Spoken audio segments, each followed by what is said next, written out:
spring has sprung. A lot of you maybe caught the gardening bug. It can be easy to get caught up in all the excitement of all the fresh and new and overspend a little bit, but there are some ways to save money gardening, and the Queen of Free, Sherry Lowe, is here with some of those tips. And we always know that Sherry Lowe is in the house when there's some white vinegar on the table, because that is like your gold. That's my signature It's your elixir go-to. there. Yes, you know, you can use it for all sorts of things, from cleaning out your coffee pot, but this morning we're going to talk about how it can actually kill weeds too. Nice. So, but let's dive in, keep you from digging into your wallet, and instead dig into the ground and talk about ways to save with gardening. And the first thing that I think that we're all tempted to do is just run out to the store, put everything into our cart, and just begin to buy. But really you need to begin at home with what you already have. So clean up.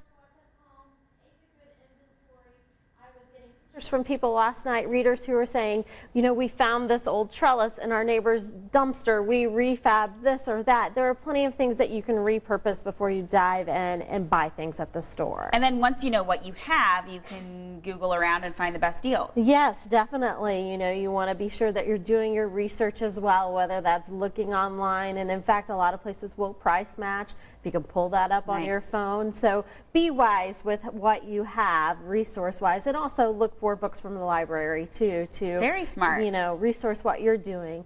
And then probably people are most interested in the weed killer. I tested out this recipe myself. It works? This week. Totally works. Okay. So you need a gallon of white vinegar to about a cup to a cup and a half of just table salt, which you could buy for 39 cents at Aldi, and then a squeeze of this kind of dishwashing soap, Dawn, if you have it. This is a generic version. Put it into a spray bottle. If you have one of the big weed sprayers, you could use that as well, but I don't, so I just use a simple one.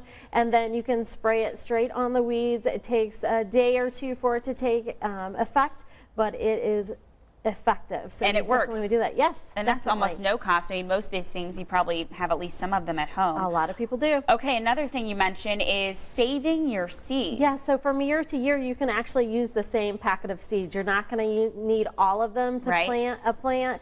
We keep ours, this is an old salsa jar, in our refrigerator. It is filled with seeds of years past, and you can definitely use those every single year and replant again and again. So no need to dive out there. They're not that expensive to buy seeds, but if you can use them for years at a time, you'll definitely save. You guys have quite the stash. We do.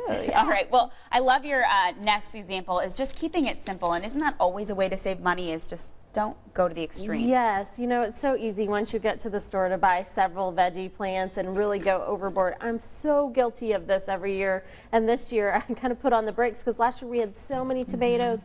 I promise you, July is coming. It's beautiful out right now, and it may be a little bit cooler, but eventually you're going to be overwhelmed with having too much. You're not going to be able to keep up with it. It's going to be weedy. It's going to be a mess, and you're just going to want to hide in the air conditioning. So instead of going overboard, focus in on 2 to 3 things that you'll really love to grow. And I love this idea too, because it's something that you can do with the family and maybe save the money you might have spent going to a movie or going out to dinner or something like that. Yes, definitely. You know, it's so healthy to watch things grow together as a family. It's a fun activity. You really want to enjoy it this summer, but be wise with how you spend. All right, Sherry Lowe, the Queen. Thank you so much for joining us. As always, you can get all of Sherry's information and all of her sweet tips on WTHR.com. We've got her blog posted to Hot Topic.